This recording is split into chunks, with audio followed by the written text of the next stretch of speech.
Hello, everyone out there in internet land. Welcome to Saturday Night Live, Life Recovery Ministry. We're here to help you in working through the messiness of life. And we all have messy life, right? If you're the one that you disagree with that statement, you're probably the one that's got the biggest mess. So anyway, just saying. Hey, I don't have to be right, but probably I am. So anyway, we're here to help. We're here to try to make a difference in your life. My goal here is to just try to lift you up. I may poke you a little bit. I may annoy you a little bit. Have I ever done that to any of you guys here? Annoy you a little bit? Nobody wants to say anything. All right, but anyway, we're in a live meeting here, and we're also streaming this on 5 different platforms. And so hopefully you'll find something to be some value to you tonight. We're going to be talking out of step 10. Step 10. This is our first night of step 10. We do the steps in relationship to what month we're in. This is the 1st of October, October being the 10th month, meaning that we're in the 10th step. That's pretty simple, isn't it? And so we're going to be talking about step 10 tonight, and the information that's tied to this step that we're going to be sharing is talking about personal boundaries, which is a very important and needful topic. The scripture reference that we're going to be tied to will be Genesis 31:45 through 55. And I am going to be talking about the 7 types of boundaries you may need, because there's multiple boundary types, and we're going to talk about them. I also have 13 tips on how to rebuild trust in your relationship if we get to it tonight, which there's some really good stuff in that too. So we got a lot to cover tonight. I think the information that we have is going to be good. I think it's going to be beneficial, because boundaries is a critical subject. And recently, some time back, I got a new definition of boundaries. I think I'll go ahead and throw it out now. Is that all right? And that's basically boundaries. It's always been kind of thought of as boundaries is being to keep things out. So you establish boundaries. What's my area and what's somebody else's area, and we use the boundaries to keep that fence up, so to speak, and that we have to maintain that fence or that boundary line because it's our property line. But recently I heard a new statement about boundaries, and that is that boundaries are not only for that element, but it's also to reinsure ourselves that we're taking care of ourselves, to take with healthy boundaries, and that means like I'm not going to do certain things, which we'll be talking about later. I'm not going to go certain places, which we'll talk about. I'm not going to allow people to bring things in my personal space or in my area that could be negatively affecting me mentally, emotionally, spiritually, socially, financially, all those different areas. And so it's boundaries are there. This definition here is about it's there to protect me from intruders, issues, problems, defects of character. How about that? And so we set them up, and we'll be talking more about that later. So step 7 is this: we continue to take personal inventory, and when we were wrong, promptly admit it. So we have to admit when we've done something wrong, and we've been talking about that, And so we're going to be talking this whole month about step 10. And we'll be addressing those step 10 and those different nuances, taking inventory and dealing with our stuff when we recognize that we're wrong. How about that? All right.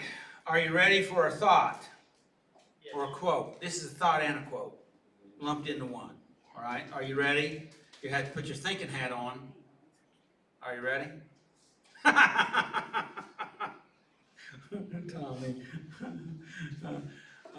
For the benefit of the people on the video, Tommy is bald, but today he's wearing a wig. He is, and it's long hair, and so he's indicated that's his thinking hat. I'm not sure. Time will tell, right? So, okay, Carl Jung said this. He says, paradoxical views that are not made conscious will be played out in the world as fate. Do I need to read that again? Yeah. Paradoxical views that are not made conscious will be played out in the world as fate. Carl Jung was what they call the father of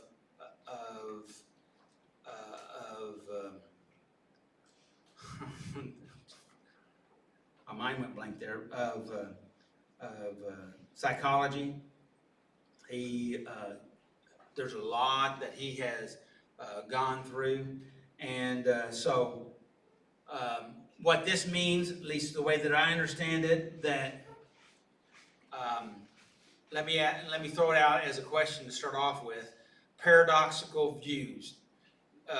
Have you ever had conflicting views about the same thing? Okay, that'd be a paradox, right? And so, sometimes we have these conflicting views, and what he's saying is that if you don't go ahead and bring them from out of your non-conscious or your unconscious into your consciousness, where you can really look at it, why are they conflicting? Why are they conflicting views? Which one is really in my best interest? What is true and what is not true? Just because you want one of the views doesn't mean that it is based on truth. It may not be what's in your best interest. Does anybody know what I'm talking about? We have a lot of examples, right? And so what he's saying here that if you just let them continue to fight it out in your head, okay, then they are going to cause some things. They're going to play out in your life. One illustration was, someone said, why does this same problem keep showing up over and over in my head? Anybody ever thought that or heard somebody say that? Probably you heard somebody, but you would never say that, right? Particularly you out there in TV land, right? And so, why does this keep happening to me? It's the same thing. Well, that's not what I want, but that's what I do. Almost sounds like Apostle Paul in Romans chapter 7, right? And what Jung here is saying is that you haven't looked at what's driving you. Okay, you have conflicting views. You know what you believe, but you do what you don't believe. Because you want to do what you do, even though that's not what I believe. Anybody know what I'm talking about? Hello? Can you hear me up there, Tommy? Got your thinking hat on?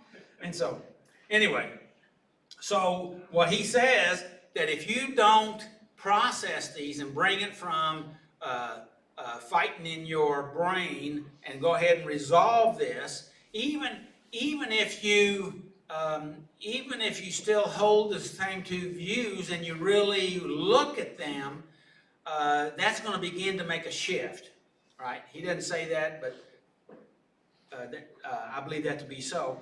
But he says if you just let them continue to be your internal terrorists. Anybody here have any terrorists inside your head? Yeah. And so there's a gnat here. So anyway, what he says is that it will be played out in this world, and we'll call it fate. Okay, we'll call it fate. That's what Jung said. How about that? Any thoughts or comments? I have another parallel statement, but I think that's deep enough right now. We'll let you stew on that. Okay? All right. Okay. Now we're ready. Heather, are you going to be reading? Yeah. Okay, so now we're ready for Heather to read the 12 steps, and then we'll move right along. So welcome, Heather. Can I read them like Renee did? Do what? Can I read them like Renee did? You can read them like what I If don't. I can see anything. Okay.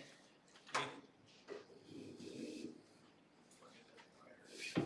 about, is that too low? No, that's fine. I think that should get for you. Okay.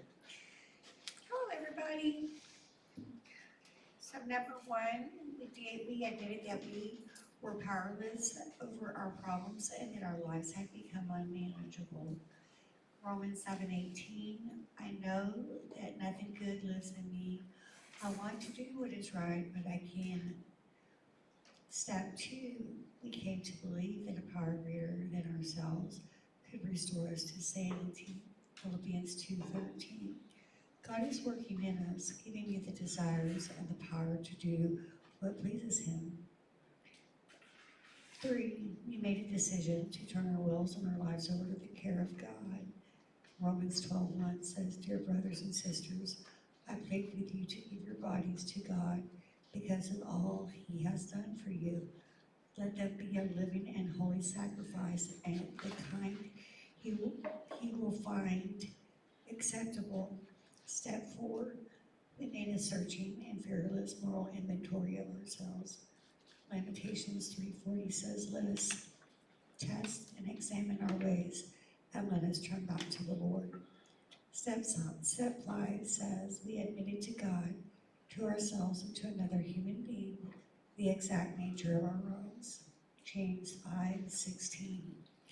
Confess your sins to each other and pray for each other so that you may be healed.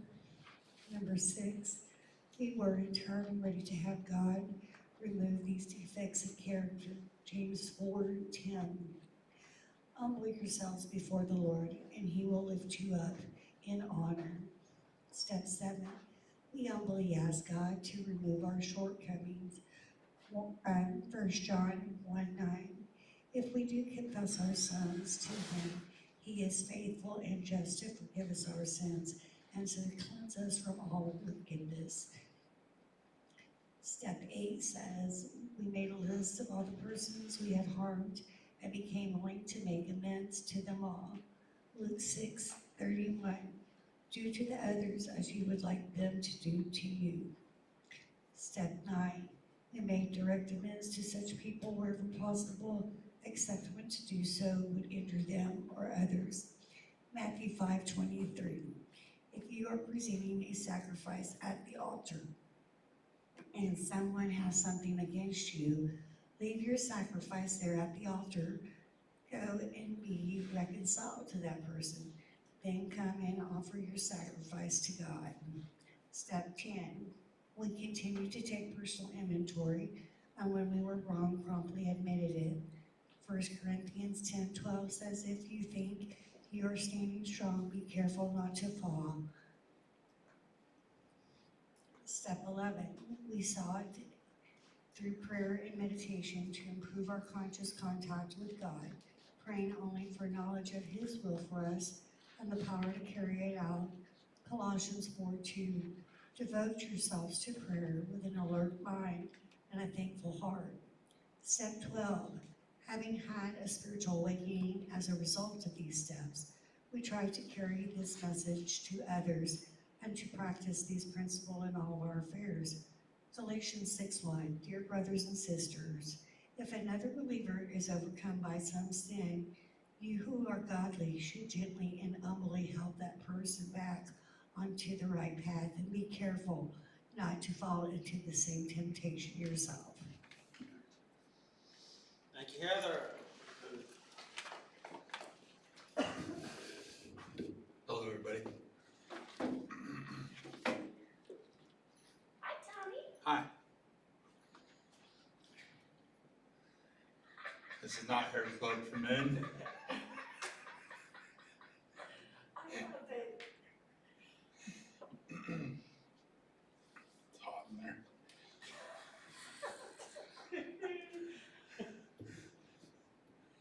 Step 10, personal boundaries. I even cross my own boundaries sometimes and I annoy myself. It's okay, I'm learning how to treat myself better. Or if not, just sometimes don't treat myself when I don't need to be treated, because I've noticed one of my personal boundaries that I think is okay is impulsiveness. You think it's okay? Well, at the time, when I'm being impulsive, but then later I sometimes can't find the receipt to return the thing I bought impulsively, or I don't know how to apologize for my mouth being impulsive or my actions. Or I gotta thank God for letting me live another day too, for crossing my boundaries. Okay, here we go. We continue to take personal inventory, and when we were wrong, we promptly admitted it. Bible reading, Genesis 31, 45 through 55. Since save that for, you guys should read that one. We all have particular weaknesses, and it is often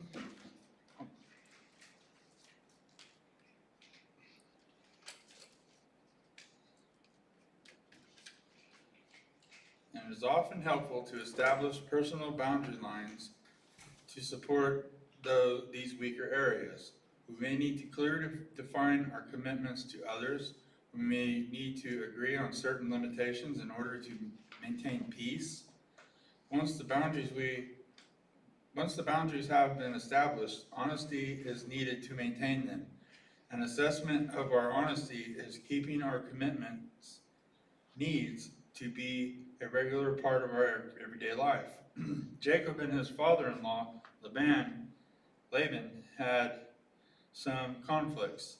As they were working them out, they entered into an agreement by drawing clearly defined boundary lines and setting up a monument to remind them of that commitment. May the Lord keep watch between us to make sure that we keep this covenant when we are out of each other's sight. See this pile of stones, Laban continued, and see this monument I have set between us. They stand between us as a witness of our vows. So Jacob took an oath before the fearsome God of his father Isaac to present the boundary line. Genesis 31, 49, 51 to 53. Restoring trust in our relationship is part of recovery. To do this, we should define our expectations and enter cautiously into commitments. We are not merely responsible for what the other person knows about. We are personally responsible for our own honesty before the watchful eyes of God. Read that again. Restoring trust in our relationship is part of recovery. To do this, we should define our expectations and enter cautiously into commitments. We are not merely responsible for what the other person knows about. We are personally responsible for our own honesty. We are personally responsible for our own honesty. So If I lie to myself all day, I'm gonna start believing myself. I'm gonna convince myself to do cross boundary lines that, you know, I'm set up in recovery and out of recovery, because I don't know, later. I'm gonna finish reading this. We are personally responsible for our own honesty before the watchful eyes of God.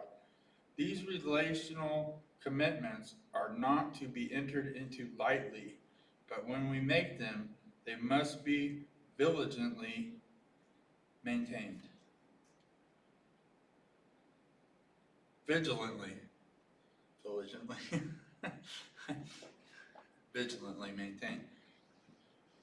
So that's like saying, like if I say I'm not going to do something, but then the next week, day, month, year comes up and I find myself doing that again. Like when I read vigilantly maintained, I've kind of read that like sometimes people have to be aggressive with me to get the point. So I have to be aggressive with myself, not anger, but just kind of strict with myself. Assertive. Assertive. There's the word. I'm learning about that one. That's a tough one. Because the assertive part, I've done some reading about assertiveness, and it's like some people are abusive, and I've been learning. But then I learned that I'm abusive towards myself. Yes. Very abusive towards myself. And that is a boundary that I need to set, is to stop abusing Tommy so that he doesn't like go off the hinges and all of a sudden be caught up in his hang-ups, you know? Yes. But yeah, I think my impulsiveness, sometimes like I don't even think properly when I'm impulsive, and then I find myself in situations where, oops, I did that again. And we're working on that. So how do you work on that? I'm asking in a universal way. Well, what I learned is like not working on it while you're in it, but learning what leads up to it. Good. What are the triggers? Good. What are the things that pop up and say, hey, check it out. We're gonna take and make you super impulsive right now. And if you can't get what you want, then you're gonna do all the bad stuff that you think you need to do to have an outburst and act like a 2-year-old about it. I'm good at that. Towards myself, and others, but I more attack myself than others now. I used to attack everybody else first, and I learned I didn't have many friends left in the end. And then I come to a place where I realized, well, no, I didn't realize. I thought, well, did I ever really have any friends? And then I thought, you've been lost in addiction for 20 years, dude. Those people that were your friends then are probably still your friends now, and they've been praying for you. Some fall off and some get new ones, but I don't know. This is part of my life, being impulsive. But there's a but to this statement. Assertiveness. That's the tough one. But I've really been, the last 8, 9 days, I've been really giving assertiveness a lot of thought, because my personal boundaries suck sometimes, even with like waking up at the proper time in the morning, you know? And that was kind of one of my boundaries I set, you know? If I wake up in the morning, just get up. Before I just roll over and go back to sleep. And so I've been practicing that. Like 1 or 2 days this week, I did fall back to sleep till like 10 o'clock, but if I woke up at 4 a.m., I got up at 4 a.m., you know? And I was okay with it. Maybe not every day, but I learned to be okay with it. I'm learning. Good. Want to read your questions? Are you done? No. I'm going to hold my right to ask a question later. I don't have a question. Oh, well then, let's get there then. Let's lead you there. All right. Personal boundaries. I mean, I have some written down here that I could probably ask, Oh, go for it. and that is, Skip. No, go for it. well, back up on that statement that I had you read Well, actually, only 2 times. We're responsible to ourselves, honesty. Yeah. We are personally responsible for our own honesty before the watchful eyes of God. So, why should we be responsible for our, why should we be, and, well, let's just ask that one. Well, Why should we be? Well, because it's not Willie's or anybody else's responsibility to be watchful of me. It's mine, because God knows me and sees me for what I'm going through, right? That's true, but why should I do that? Because that makes it harder on me, doesn't it? I'm gonna leave that comment out. Because it's like we're not watchful, knowing that God's watchful and we have to be responsible for our actions. We might end up in prison or in the grave or in the hospital or in rehab or kidnapped or So answer the question, why should I be watchful to over protect my our own? to protect. I think it's because it protects me from getting in situations that I don't need to be in. Okay, that's what I was looking for. All right. I'm not looking. So is that important? Very, extremely important. Between- Maybe not for everybody though. Between 0 and 100, how important would you say that would be? I thought 80%. Okay. Because part of the time, I don't really care. About 20% of my time, I don't care. I just decompress and space off and don't worry. And that's a dangerous place for me.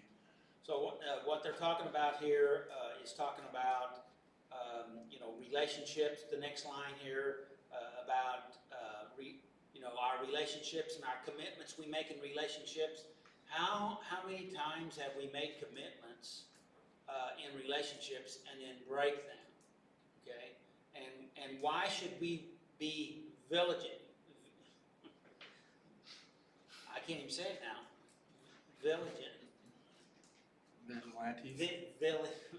Vigilant. Why should we be focused on, extreme focus on maintaining our commitments? So we don't keep doing it the wrong thing over and over again to where we weren't standing up to our commitments. Maybe, like me, I still mess up and don't mark my commitment. But why? What's Builds- the it builds- purpose? It What's the builds point? trust. So, It builds like in me, like, I don't know, hypothetical situation. hypothetical, of course. Yes, hypothetical situation. You're asking for a friend. Which is myself. I'm my Oh. own friend. You tell somebody you're gonna give them a ride and you don't show up, and they have to be at work, Yeah. and that job they have supports their kids. Well, that's where I just said where my personal boundaries, where I'm gonna lie to you and tell you I'm gonna do something, knowing I'm not gonna do it, and I just interfered with your personal boundaries.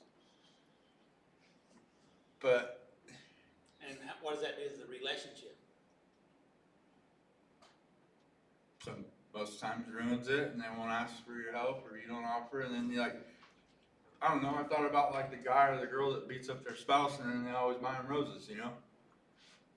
And what's your thought about that?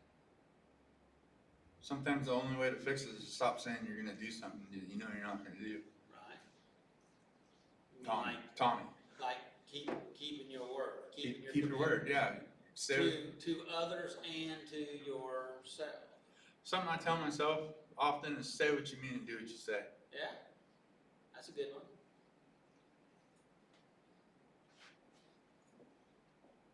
Okay. In order to restore trust in relationships, what particular weakness do I need to set boundaries around? Let's just answer that one, I think. You did. Okay. But you can go ahead and expound on it again. Being a liar. And a cheat. Or fraudulently selling something to somebody that's broken, like a heater or something. Something's, to me, it had been years ago when stuff like that was going on. I didn't care because I thought I'd never see these people again. And then all of a sudden, hundreds of miles away, you run into the guy who goes, "Hey, you sold me that broken heater." And you're like, "Here we are. Boundaries were crossed, and here I am years later having to make amends." Can't say I always did, but And you made a kind of a nuanced point there. May I Go ahead. flesh it out? Yeah. You said, you didn't think you'd ever see the guy again. Yeah. But the rest of the story is you never forgot Yeah, I never forgot because it's like, it seems like, I don't know, I just, it. So who carried the burden around? me, because that guy, he didn't even care because he told me he fixed it. He said all it was a loose wire. And then my thought was, well, I got a couple loose wires myself. That's where I have to know that God knows, and God can fix those loose wires, you know? Okay, if we give him a chance. Yeah.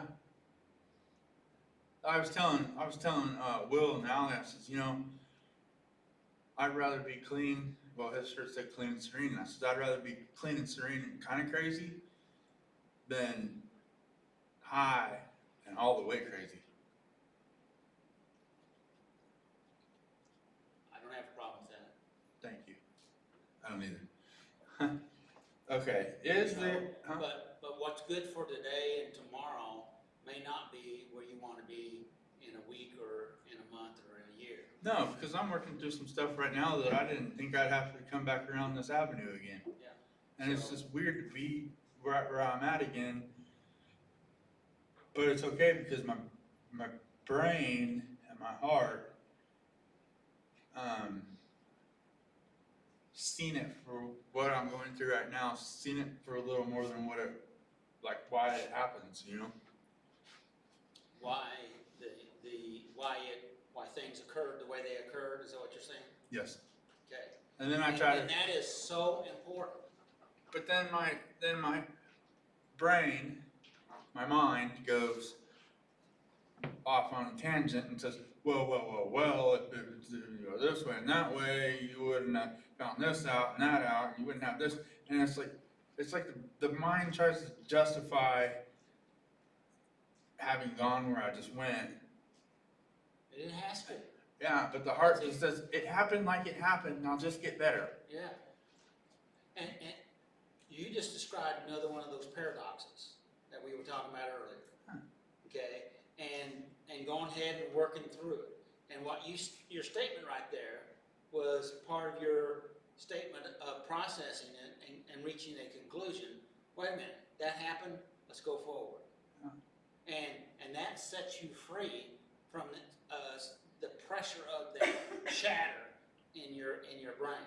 Well, and it's weird, like I had this thought, the brain's trying to convince you that it's okay to do it again, while the heart's saying, no, it was wrong, and just forgive yourself. And There you go.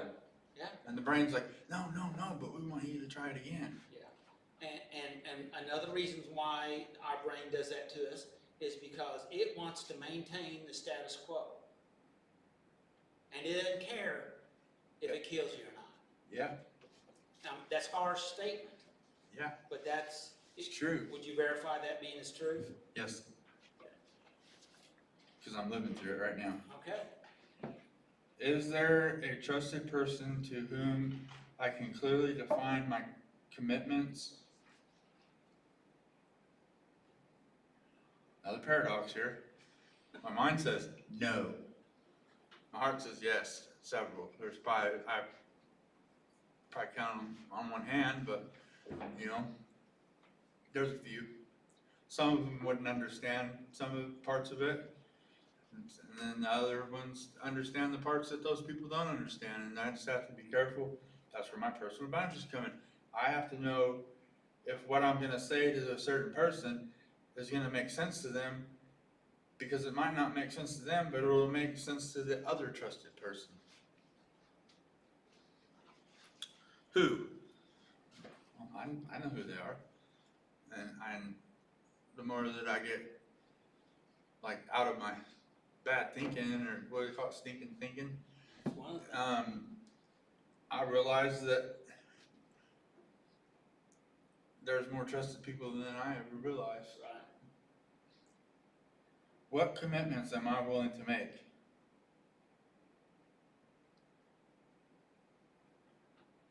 Just to call somebody if I ever get to that place again. Because I'm highly impulsive, and a lot of the bad things I do are done on impulse. And my commitment that I was thinking was like learning what leads up to my impulsiveness. Because my impulsiveness can take my life, and I don't want that. Excellent. Thank you. Anything else? I have another question, but I'll No, hold it. go ahead. I'll hold it for, Everybody? no, I'll hold it for Brandon. Okay. Because we don't want him to miss all the fun, right? No. Is that right, Brandon? Yeah, I guess. Thanks, Dad. Thanks, Tommy. How's everyone tonight? We have to grab that and pull it up. You have to step on it so you can pull it up. Let's see if we can do this tonight. Okay, how's everyone tonight? So far, so good. Okay, good deal. We're doing personal boundaries, and I'm just going to kind of add to what Tommy said, but kind of some reflection I had been thinking about this week. Good. Step 10, and says we continue to take personal inventory when we were wrong, probably admitted it. And, you know, I thought on the continued part of it, you know, I know a lot of what I'm going through in my recovery in about 9 months. I want everything just to come right at you know, right at the start. I want to change, and I want everyone to come, you know, those certain boundaries and trust issues and all those things that I've caused in my addiction. I want that to come to pass right then and there. I've got to realize it's going to take time, and it's not easy. You know, it's just like I've got another area that I'm having to go through on the trust issue, and it's not an easy, simple matter. It's not an easy, simple matter at all. But it's something that I know it's going to take time, and I hope and pray that it comes to the best. But this, I mean, as far as we continue, it's as far as on this is a step where once you come, I heard this on the verywellmind.com type deal, and it was talking about how when we come to this place of step 10, we've kind of come to the place where we're staying clean, we're doing our maintenance, we've done our personal inventories back in step 4, but now we're gonna continue to stay clean, and we want to continue to go down that. We don't want to give up. We don't want to think, well, I'm just there. I'm there, and because I know a lot of times, Say that again. you know, we don't want to ever think that we're there. You know, One more time, because because that's important. we don't want to think that we're there. Never think that you're there, because it's like me in this last relapse that I had. It's not, and I don't think it really was that I thought I was there. It's just I thought, you know, I didn't know that there was more relapses. I didn't think that there was more of the stages of relapse. Can I happen the way challenge your that they- statement then? Yeah. Come on with it. So if you didn't think there was any more that needed to be addressed, then that sounds like to me you thought you were there. Yeah. Would you agree with that statement? I will agree with that. So, Sure. so do you want to amend your statement? No, yeah, I will admit that, you know, and I like the way that you said, you know, what did you learn? Yeah. There were so many things that I had to really, with my mind being such of a, trying to, decision-making and so much of that, but it's like, I've got to continue to grow.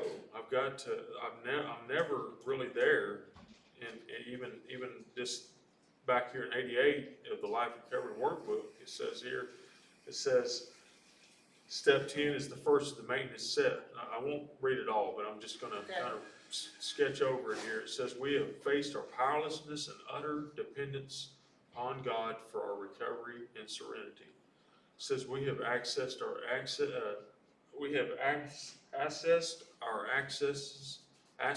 assets and liabilities for the usefulness to God and to others. After clearing away the debris of the effects of our addiction, we are ready to accept that the underlying principle of working these 12 steps is a spiritual character building rather than comfort and convenience. Oh, you ought to read that one. Well, that was, we are ready to accept that the underlining principle of working these 12 steps is spiritual character building rather than comfort and convenience. I mean, man, I know when I was out there, it's so easy. I say it's easy. It's not easy, but it's the easy road, I guess, because you don't have nobody to really, other than the ones that, closest to you, but you really don't care on that. You're just kind of doing your own thing and living your own life. But anyway, it's just, I don't know exactly where I'm going here. I'm just saying that it's comfortable. It's a comfortable way. And once we come to that part of changing, change is not easy, as we all know. That's going to take time. It's going to take hard work. And man, finding that out this time, it seems like it's worse this time than it is the last time. So it's just, I like this right here. I underlined this. It says, the concept of this step is similar to the rigorous exercise program that marathon runners use to prepare for their very events. A marathon is a strenuous mental and physical challenge, and a success requires focused, purposeful energy. Recovery is also a marathon, a strenuous challenge that requires similar, purposeful, focused energy to achieve. We must take one day at a time with consistent discipline to assure continuous sobriety and serenity. And always I thought about the serenity prayer. It kind of came to my mind, and that's a tough one. That's a tough prayer. It's a very tough prayer. Yes. And so, anyway, going on personal and boundaries, and I'll kind of hurry here. It says, and I'm going to go to the questions here. It says, in order to restore trust in relationships, what particular weaknesses do I need to set boundaries around? And this is I was talking to Tommy a little bit about this, but if I understand this right, I think I need to be careful in whom I enclose certain things to. Because sometimes I'm so open to people, for me, myself, I'm so open to people that I seem to trust people when I think that right there can kind of hurt me maybe. I don't know. Definitely. Is that where assertiveness comes in? Well, no. Assertiveness does not necessarily come in there, but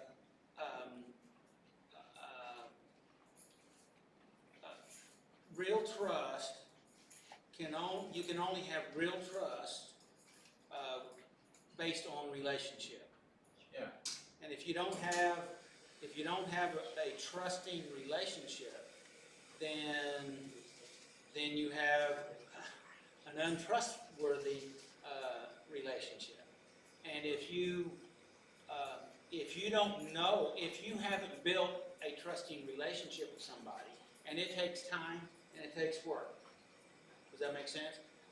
Then you have to be selective about what you disclose to everyone, because if you don't know them, because you haven't built a relationship with them, then you don't know what they can and cannot handle, and you don't know what they do. And I tell you what, I'll tell a story about that when I get up there. Okay, I'll tell a story about that thing right there. Did I answer your question? Yeah, you did. Okay. Okay, and then number 2, it says, is there a trusted person to whom I can clearly define my commitments? And who would that be? My sponsor, once I get one.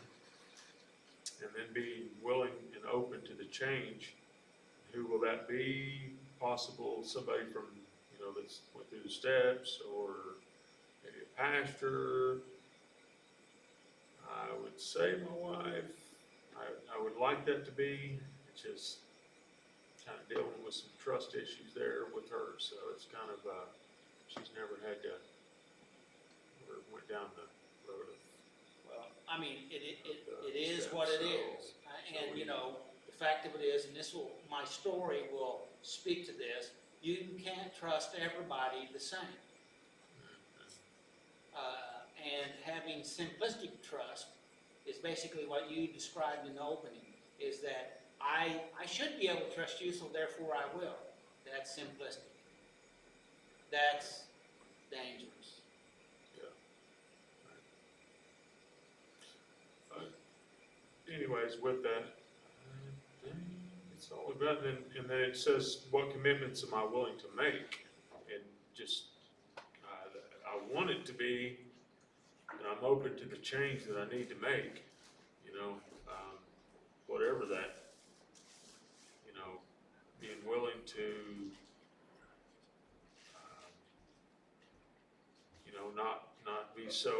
be willing to, whatever it takes, whatever it takes. I mean, I know I've said things like Tommy was saying, and just, many, many times over all the years, my addiction, I went, said a lot of things and go through with them, but, kind of what Tommy was referring to as well is a personal boundary that I really focus, or really, I think we all deal with this one, but I think that is tearing myself up, beating myself up. I mean, self-talk. Oh, you're never going to amount to any. Well, I mean, I think that's the devil's big thing right there. He'll just tell you and lie and all that. But for me, I think I'm just basically my worst enemy, because I tear myself down more than anything. I was kind of upset before I even came here because of some things that what happened, and I've got to just realize, hey, there's trust in all the things. So I've got to realize that it's going to take time, and my personal boundary is just to stop beating myself up so bad. I'm just really bad about that. So thanks for letting me share it tonight. Appreciate it. That's good. Thank you, Brandon. Appreciate it.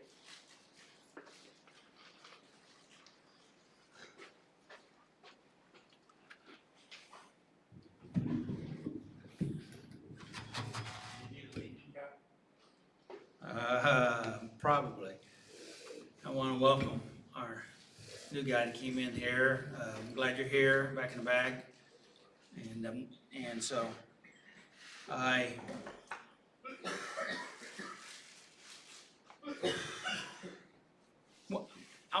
got sidetracked on. Before I go into any of that, I want to say one of the reasons, and Brandon, you showed this tonight, and Tommy, you did too. But it's there all the time. But the reason why I push so hard for participation in teaching these steps is because it transforms you. Okay? And if we can ride along your transformation process, it makes us better too. Would you agree with that? Yes. And so that's the reason why I say you need to work the steps. You need to participate in the lesson, what's going on. You need to study along with whatever, so you're able to dialogue here. Because if you're not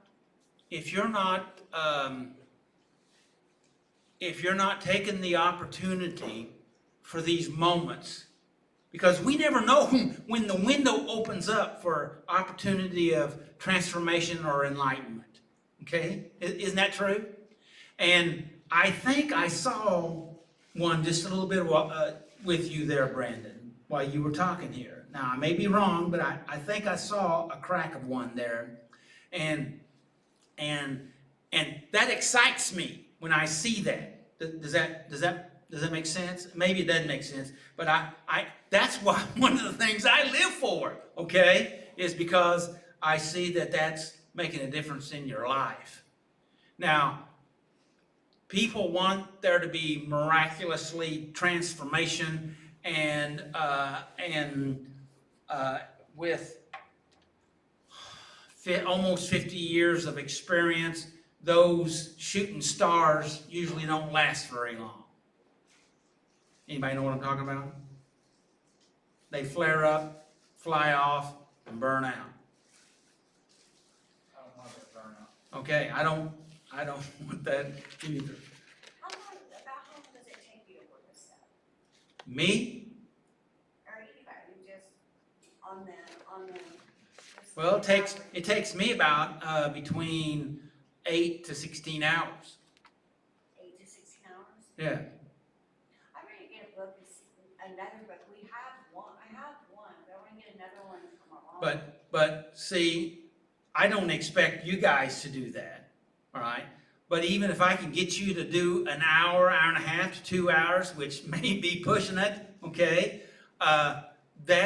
Because see, our knowledge, our understanding, how we're able to grasp things, how our brain is able to put pieces together, it's layered in, okay? And I've been doing this for 25 years. I'm on the steps in particular. But I link the steps and the scripture and psychological information, and I try to bring it all into so that it helps me, so I can help others. And but like some of the stuff I want to share tonight that I got out of the step, which is actually having to do with the scriptures, but it relates with the step, which hopefully I'll get to share, and hopefully it'll make sense. Sometimes you can learn some things, but you have a hard time communicating. Anybody have that problem? And all that is means that I haven't gotten it down in myself enough and practice the language to be able to communicate it to somebody else. So anyway, but Brandon was he and I squared off with you there a little bit too, got to pin you down, because I remember when you first came in, that was one of your obstacles. I call it an obstacle, but that's, well, it just shouldn't be that way, and by God, I'm going to see to it that's not, as far as stuff. But the fact of it is, we get pushed around by stuff all the time. And if we go back to my quote earlier from Young, if we don't pay attention to what's going on, if we don't listen, and that's what the steps can do. They turn the light on. It lets things filter up to the top, bubble up to the top, and where you can start to begin to have those aha. Wait, I see what's going on. I see where I've messed up with trust, using your words there, Brandon. And you start, and there becomes clarity when it was all darkness before, okay? And we wonder why we messed up, because we were saying we were walking in the light, but mostly it was the dark. And it wasn't because we weren't trying. We were just operating off the light that we had. Does that make sense? And what I'm saying is I'm trying to get you to consume more light. All right? So you can be more lit up mentally, emotionally, spiritually. Okay? Is that enough of that rant there? And that's the reason why I say, come on, get engaged, learn, read the steps. Even if you out there in video land, if you can get into the life recovery, you can follow along in the book and the Bible with us. It's reading the steps and reading the information is better than not reading, right? But studying the steps, studying the related information, asking yourself questions as you're studying them, get curious, why, what's going on here, how can that be, and then researching that information, that turns on all kinds of things. Because if you can be curious, that means there's something in you that's looking for information. Something that's in you that's looking for information that wants to set you free. And it's trying to get you to cooperate with it. Does that make sense? And we say, no, I know that's not important, so I'm not going to study it. Hello? And that's that stuff that Tommy was talking about earlier. Okay? All right? That mind chatter that says, oh, we want to stay the way that it is because the way it is great. Don't you remember that? Because the world is designed, and we are designed, and this is part of our survival mechanism.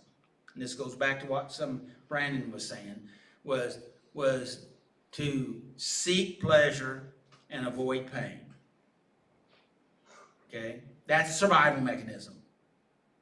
The only trouble is, if we continue to live in that survival mechanism, then we never learn, we never grow, we never choose to learn new things, which is hard, to grow, which is hard, which is to figure out my commitments and keep my word, which is hard, and based on that survival mechanism, well, if it doesn't feel good, I'm just not going to do it. Well, you're going to be exactly where we've been in the past. Would you agree with that, Randy? Yeah. So, any questions on my rant? So an easy baseline is, and this is not 100%, but because God wants us to have pleasure in our life, but if all we're seeking is pleasure, we're in a bad spot. Would you agree with that? If we're only avoiding pain, then we're not choosing growth. We're not choosing learning. Now, you can do that. You have the right to choose crap if you want and call it good. And work your life around the crap. That's called crap fitting, by the way. Right? But if you want something better, if you want to choose a different path, then you have to choose a different path, a different behavior. Our biggest monster that we have to fight is not on the outside, it's on the inside. That'd be a good place to have amen, oh me, you're right, or come on, or something, I don't know. All right, I think we pretty much did the lesson, so let's jump real quickly with the 7. We're talking about boundaries, and so what are the 7 types of boundaries that we need? All right, well, we have these boundaries. One is our physical boundaries, okay? We have to have physical boundaries. We cannot, we have to maintain our own physical integrity. And we're responsible for that. And what I mean by physical, well, wait a minute, let me go ahead and finish this one, and then I'll back up to the story I said I'd tell a while ago.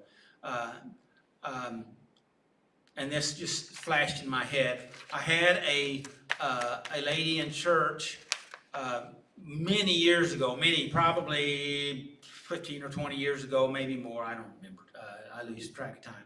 But I was trying to work with her, and she was kind of emotional, kind of is a relative term, and she walked up to me in church, and she was talking about something, and so she kind of hit me on my kind of this area right here, and I told her, I stepped back and I said, "You don't touch me. You don't put your hands on me. And if that happens again, we're done." Now that may sound kind of harsh. If Tommy was here, I would say that's assertive. Okay, that's setting proper, healthy boundaries. Okay, she wasn't trying to be sexual or anything like that. As far as I know, I don't think so, because I have boundaries there too. Because if someone tries to be sexual with me, I said, that's a boundary, and I'm not going to put up with that. And if it happens one more time, we're done. Okay, and I've done that before. Okay, and so we sat down, and that's into a different boundary, but we have to recognize our boundaries, because we have to set them up. And here are physical boundaries, what I let people do, and what I won't let people do. And just because I'll let certain people, maybe in one way because of our relationship, I may not let everybody do that. Does that make sense? Do I need to go over that? No? Do I need to go over that? Okay, let's talk about the fair word, okay? I've had people challenge me and say, well, shouldn't you treat everybody the same way? No! Did you get that? Was that clear? We can't treat everybody the same way. Why? Because not everybody has the same relationship. Not everybody is in the same place, okay? And they say, well, that's not fair. No, what's not fair is trying to treat or have expectations on people to all be the same way. Because none of you are at the same place, and I can't expect every one of you to be the same as everybody else. Does that make sense? That's unfair, because I control the standard. No, that's not right. So what's fair is that I treat you the way that our relationship has developed. And my guideline is the golden rule. Start off with, do unto others as they do unto you. But what the real meaning of that is, do unto others as they would prefer it to be done to them. And that the way that because I treat people the way that I want to be treated is not the way that you want to be treated. So I have to find out how to communicate with you, because sometimes I can be real direct and firm, okay, and that may be their dynamic that I have with that person, but somebody else couldn't stand that. If I was direct and firm with them, it would blow them out of the saddle. Does that make sense? So treating everybody the same way is not fair. Okay? In fact, it's harmful. You can think about that. That was an extra. And so, I want to insert here before I go into, because I promised, before I go into number 2, and then, which I've already touched number 2 a little bit, but the story, my illustration of the story about how you trust people, which kind of runs into this.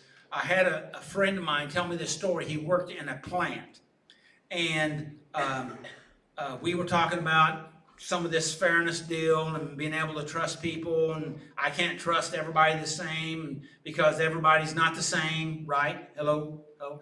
And he says, I know what you mean. We have at least 2 different people in the facility, that one guy, you can trust him to be able to take up a collection, and he will be able to account for every penny. He will not steal a cent. You can trust him with that. But you couldn't trust him with a secret.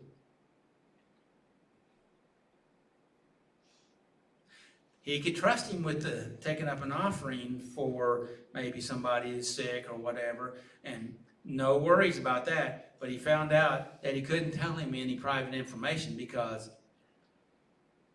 So we can have people in our life that is trustworthy in one area, but not in another area. He said, but there's another person that you could tell them anything,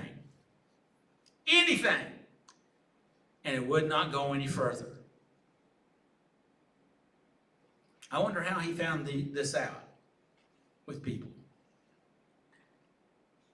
That's called relationship development, okay?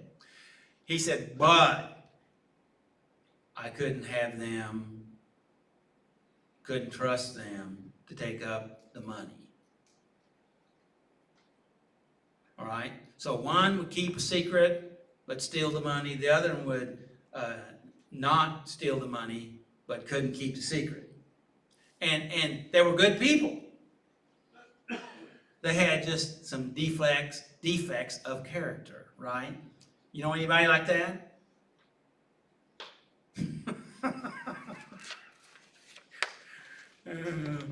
I got white eyes on that one. Okay. Any questions on my story? All right. Back to the seven types. Second one is, and by the way, some of these should be out Tommy was going to pass them out. You got one? What I'm talking about here. Randy, did you get one of these? Kenny, did you get any of these? This fell in the bag. These guys in the bag need to make sure. It says, yeah, that one, yeah. Tommy's here now. He can do his job. He said he'd do. Half of it earlier. Yeah, half of it. That's what we needed. Keep that commitment, okay? All right. So number 2 is sexual boundaries, and again, this is that you have your boundaries. You can go from like dating boundaries that what you want, what you don't want, what you allow, what you don't allow, what you're willing to, kind of what the steps are in that, as far as in dating. We won't go into that anymore. Others is about how you want yourself to be.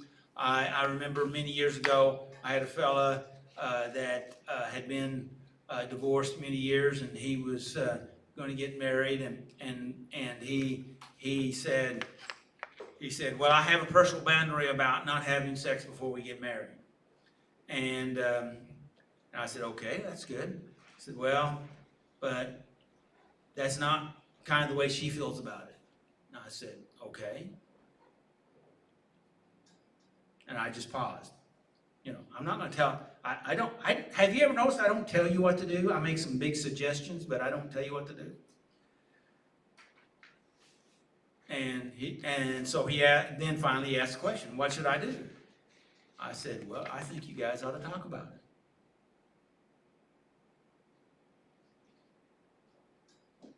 They need to be on the same page.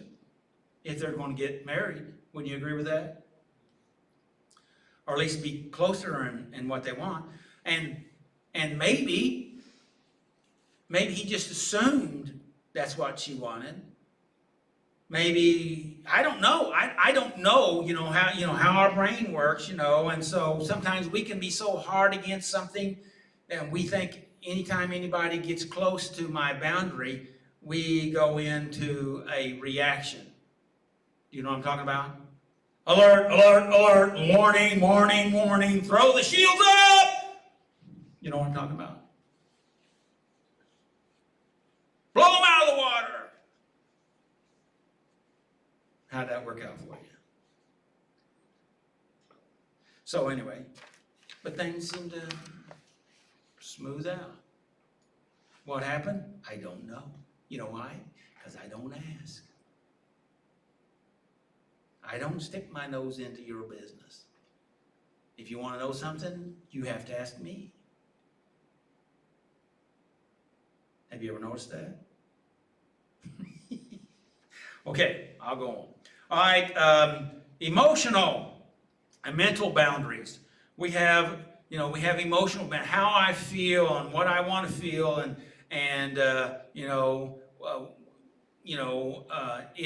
if I choose, I want to be positive. I want to be happy. I choose to do that. Kind of some things that Tommy was talking about. But if I want to be here and everybody I'm around is down here, what's that going to do to me? We go back into that conflict we were talking about earlier from my quote, okay? Because I want to be here, but I choose to live in a situation down here. How's that going to work out for you? Yeah, maybe you start off down here and you want to be up here and you're working on that, but in the process, you may have to have boundaries on the way that you let people talk to you. Do you have to be rude? Do you have to say, "Shut up! I hate your negative demeanor, your attitude"? No, you don't have to do that. You can just walk away, walk off. You could say, "I prefer you not to talk that way." But it really kind of depends on where things are at. It really depends on how strong the boundaries you have. If you haven't established your boundaries within yourself, you don't have any internal strength to be able to maintain your boundaries. Have you ever noticed that?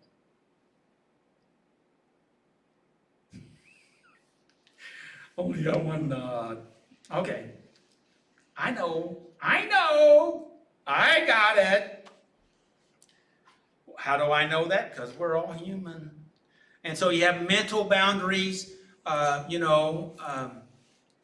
mentally, they say that your life is going to be like the people you hang around with. Okay? Now, some information that I talked about here the other day, some research says that 95% of people are like the folks that they're around. They make the same choices. They think the same way. So that's mental, okay? We said, well, I am going to try to do healthy things for me, but I'm going to live in the cesspool the rest of the time. Okay? Think about it. Have you already tried that? How did that work out for you? You want to have around 12, 14, 150 again and again and again? Einstein said if you keep doing the same thing over and over, you'll get the same results. Yes? Hello? You know what I'm talking about? Out there in TV land, you know what I'm talking about? Hey, if any of this hits you, hopefully you'll pay attention to it, right? And maybe it could be the Holy Spirit saying, take a listen, okay? Because if He gives you some direction, He's trying to help you. He's not trying to harm you. And I've had people throughout my time come to me and say, can you tell me what to do? And I said, well, Scripture says that He's inside of you and He'll lead you and guide you into all that truth. He said, well, I don't want to do that. Can you give me something else? I said, well, listen. Do what you know is right. If you violate your own conscience, you're drinking poison to your soul. Do you know what I'm talking about? If you violate your own conscience, you're drinking poison to your soul. You said, well, I want to get better. Well, quit drinking poison. Well, I can't. I got to drink a little bit of poison. Well, how about drinking less poison? Let's start off with. Okay? How about that? But things are not going to get totally cleared up out of your system until you stop drinking poison. What time is it? Oh, I got just a couple more minutes. That clock is not right, is it? Or I can't read it right. All right, I want to read scripture to you. All right. Proverbs 4:23. This is out of the NIV. Above all else, guard your heart, for everything you do flows from it. And if you'll listen to your heart.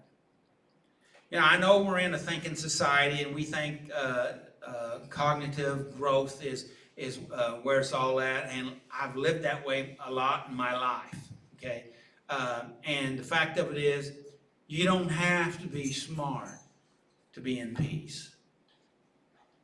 Now, I'm not saying it can't help, but you know what? I have a lot of smart people that have come and talked to me over the years, and they're normally the ones that are more conflicted. Do you get that? That's the reason why I have such a great life, because I'm not very smart. See how that works out? Well, you guys didn't know how to take that one. So, number 4, spiritual or religious boundaries. We need to have boundaries in our spiritual relationship, in our religious relationship, because, again, these boundaries are designed to protect us, to help us, okay? And I remember one time I went into a place that I knew that I shouldn't go into. Have you ever done that? I'm sure you guys haven't. But I was told, well, it's okay. It's all right. This won't be a problem. But see, I knew I wasn't supposed to do it. You follow me? I was even the associate pastor of the church said, it's okay, not a problem. I did it, so it won't be a problem for you. You know what? It was a problem. Hello? You know what I mean? And it wasn't a problem for him. It's okay. I'm happy for it. But I knew I wasn't supposed to do that. I learned a tremendous lesson. I couldn't have learned this lesson if I wouldn't have done what I did. But I had some things I had to work out. Some battles that I had to fight. Because I knew it wasn't okay, and I did it anyway, even though I rationalized it with other people's information. That I knew it wasn't right for me. Does that make sense? We know, okay? We know. If we'll listen. Did you hear? If we listen, you want to know? Listen. You've got the guide inside of you. You don't have to listen to me. You don't have to. And you don't even have to listen to the Holy Spirit, to the guide. eventually you'll find out it's in your best interest. A little somber there, isn't it? All right, next one, financial and material boundaries. We need to, you have to realize that you got to have financial and material boundaries. You just have to. What can I say about that is people, if you have a good heart, and almost everybody does, people will want to extract your stuff from you, and you want to feel good about doing it. But the fact of it is, and the rest of the story is, the trouble is, we'll feel guilty if we don't. Do you know what I mean? And that's our issues because of our boundaries. And see, because we got the boundaries in the wrong place, if we feel bad about not doing something, that's because it's more about me than it is about them. Do you understand what that is? Okay, and that is, I want to feel good, so I will give this away. Or I feel guilty that I have money, so I don't want to feel bad, so I'll give it to them. I used to have a lot of people that asked for a lot of money, and because I felt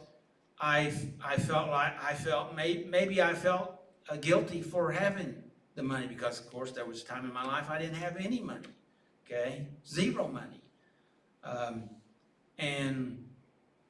and I tried to manage my money. And by the way, one of my principles of managing money was I didn't buy anything that I couldn't make money on. Right? I didn't buy stuff that I couldn't make money on. If it wasn't a tool to make me money, I didn't buy it. And I lived that way for years, and basically I still pretty much live that way. I will buy stuff for my wife and my daughter and my grandkids, and I'll do stuff for the church. But for a long time, everything had to produce, because it was a seed, and I was going to invest that seed, and that seed needed to have a return. And that's the discipline that I had. Okay, you don't have to choose that one. I'm just giving you out of my own book. And so you have to have financial deals. I have people that want to borrow money, and I say, finally, I came to the place. I won't go through the entire process, because I've lent several people $10,000, and they didn't pay it back. Okay, all right. And those were a lot hard lessons to learn, and I'm glad I learned some of those lessons. Okay, all right. And so I nowadays say, well, chances are I'm not going to be doing those numbers anymore. But I will say, well, I'll loan you this money, and that you'll owe me interest, and I will not loan you any more money until you pay back what you've already done with interest. And I may not get that money back that I loaned at that point, but when they come back to me again, I'll say, wait a minute, have you paid back what you borrowed last time? Well, no, yeah, I remember that. Of course you remember it. I don't say, of course you remember it. I said, well, you know what the rule is. Those are boundaries, by the way. You see the boundaries? I had this one guy that I did lend $10,000 to, and he came because it was for doing a business. I wanted to help him do this business, and he did it, and it was going, and then he had a heart attack, and so, well, years on down the road, he came to me again and says, I know I still owe you money, I know this, and I was wondering if you'd loan me some more money. I said, no. He said, why? You're still mad. I said, I'm not mad. I'm just not going to do that. It's not wise.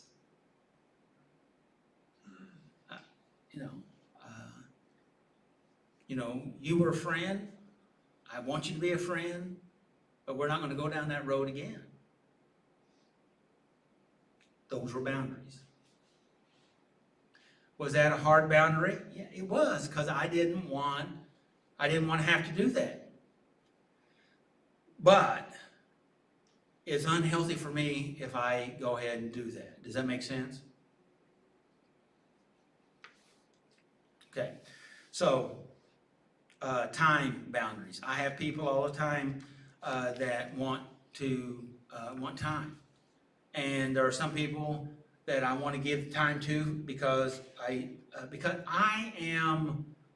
an investor of many things, and time's one of them.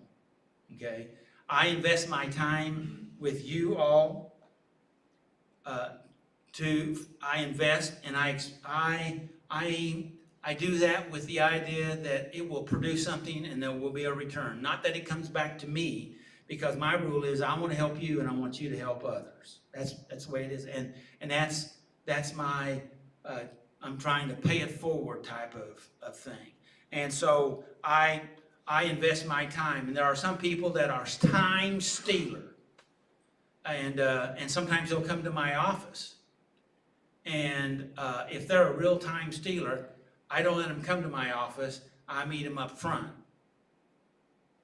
Okay, you follow me what I mean? I meet them up in the lobby, in the foyer area, and I try to be nice. I remember one guy that come up, and he just said he always wanted to go back to my office. I said, no, we're not going to do that. I don't have time to do that. But if I can help you here, but I've had other people that come to my door in my office, and I don't invite them in. I'm not rude. I'll walk to my door and stand in the doorway. Is that harsh? Well, I got to protect my time.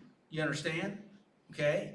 I have a rule at my house, because I don't let people come to my house, generally speaking. And my brothers, and my sister, they know if they come to my house, they call first. Okay, it's just the way it is. All right, it's the way it's been because it's my sanctuary. I've had people show up at the door, okay, and they wanted to come in. I shut the door behind me and walk out. I try, particularly if they're in crisis, I try to help. You follow me? There are times that people call me. There are people that send me messages, and they may want me to respond in the second. Most of them I can't. And I'm not trying to have sympathy, but the fact of it is, I have to manage me. Okay? I don't manage time, I have to manage me. But we're talking about time here, but you have to manage yourself. And I have to manage all the different things. And when I get a slot that's open, then I'm able to make a call, or sometimes when people call and it happens to be in that slot, and that happens often, then I take it. But the fact of it is,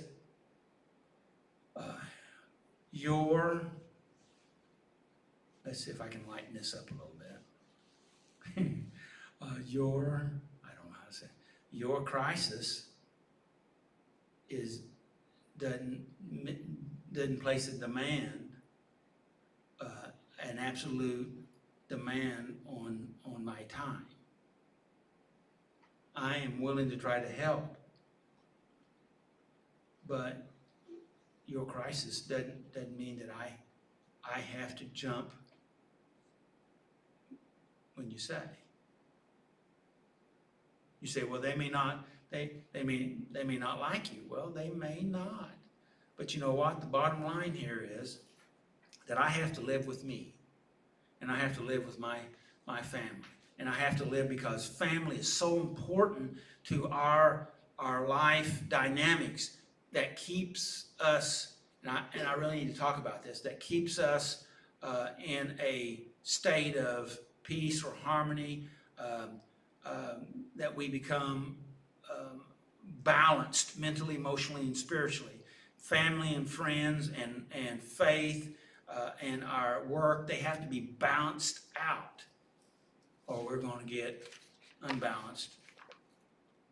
And it's kind of like having a tire that's flat on one side. It's not flat all the way around. You know, see how that works out for you. So time boundaries, which is really self-management.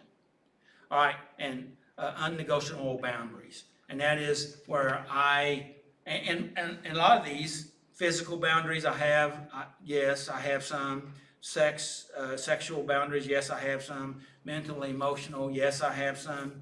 Spiritual boundaries, yes, I have some. Financial boundaries, I've already said that, yes, I have some that are non-negotiable. You know, they're just, I have learned that I need to have these here to protect me, okay? And if it protects me, it protects everybody that I'm related to or in a relationship with. Does that make sense? Okay? And then again, time. So, what do you think? Comments? Read those 13 tips. There are some really, really good tips on there. And maybe sometime I'll be able to go over them probably, you know, I don't know. So, questions before I jump off here. May the Lord bless you and keep you, and may His face shine upon you and give you His peace. And again, make healthy choices. That ought to be one of your boundaries. Just a suggestion, right? Roundup day tomorrow. I forgot to promote that. What? Oh, roundup tomorrow. Church. Be in church. If you have your church, be there. If you need a church, we're going to have a big activity tomorrow. Chili activities, comic coming, singing, preaching, and good time. So. Are they gonna do the preaching in the sanctuary? And Yes. they're gonna go out?